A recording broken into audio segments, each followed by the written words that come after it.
নমস্কার বন্ধুরা, আশা করি সবাই ভালো আছো, সুস্থ আছো। তো বন্ধুরা, চলে এসেছি ভারতীয় ফুটবলের আরও একটি নতুন আপডেটেড ভিডিও নিয়ে। তোমাদের ভিডিওটি অবশ্যই শেষ পর্যন্ত দেখার জন্য অনুরোধ রইল। আশা করি ভালো লাগবে।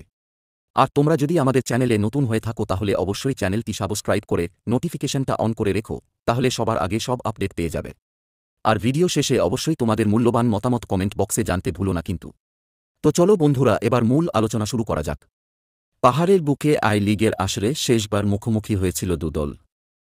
শিলংয়ের জওহরলাল নেহরু স্টেডিয়ামে সেদিন লাজংকে ৩-১ গোলে বশ মানিয়েছিল ইস্টবেঙ্গল। তারপর আই লিগ ছেড়ে আইএসএলে নাম লেখায় লালহলুদ ব্রিগেড। তবে দীর্ঘ ৬ বছর পর ফের শিলংয়ের মাটিতে খেলতে নামছে ইস্টবেঙ্গল।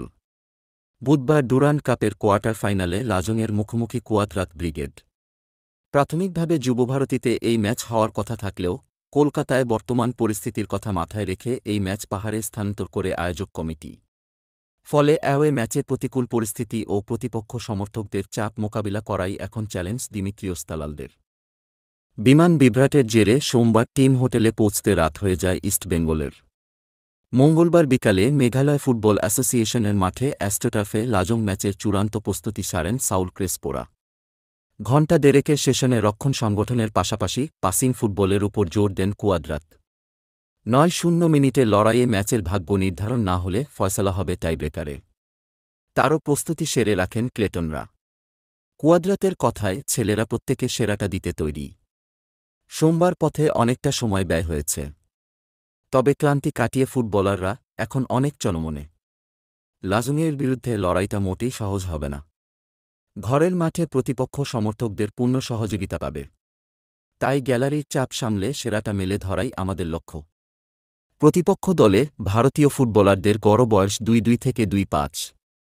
বিদেশি ফুটবলারদের মানও বেশ ভালো। তাই গতির বিস্ফোরণ ঘটিয়ে ইস্টবেঙ্গল রক্ষণে ঝড় তোলাই লক্ষ্য থাকবে লাজং কোচ হোসে হেভিয়ার। তাই রক্ষণ জমাট রেখে আক্রমণের পথে হাঁটবেন কুয়াদ্রাত। বুধবার শেষ ৮-এর লড়াইয়ে ৪-৫-১ ফর্মে দল সাজাতে পারেন তিনি। আপফ্রন্টে সিঙ্গল স্ট্রাইকার হিসেবে শুরু করবেন দিমিত্রিওস দিয়ামান্তাকোস। মাঝমাঠে সাউল ক্রেসপো আর সৌভিক চক্রবর্তীর একটু সামনে খেলবেন তালাল। প্রান্তিক আক্রমণে ঝড় তুলতে দেখা যাবে নন্দকুমার আর ডেভিডকে। রক্ষণে হিজাজি আর লালচুংনুঙ্গার সঙ্গে উইংব্যাকে শুরু করবেন মার্ক জোথান পুইয়া ও প্রভাত লাকরা। গোলে প্রভসুখন গিল। চোটের কারণে বেশ কিছুটা সময় মাঠের বাইরে থাকতে হয়েছে জিকসন সিং আর ক্লেটন সিলভাকে। তবে বর্তমানে দুজনেই পুরোপুরি সুস্থ। ডুরান্ড কাপের নকআউটের লড়াইয়ে নামার আগে ফুটবলারদের চাপমুক্ত রাখাই লক্ষ্য লালহলুদ কোচের। এদিকে মঙ্গলবারই শহরে পা রাখলেন ইস্টবেঙ্গলের স্প্যানিশ ডিফেন্ডার হেক্টর ইউস্তে। এদিন সকালে দমদম বিমানবন্দরে পা রেখে সেখান থেকেই সরাসরি শিলংয়ের উদ্দেশ্যে রওনা দেন তিনি। তবে প্রতিকূল আবহাওয়ার জন্য গুয়াহাটি থেকে গাড়িতে টিম হোটেলে পৌঁছান তিনি।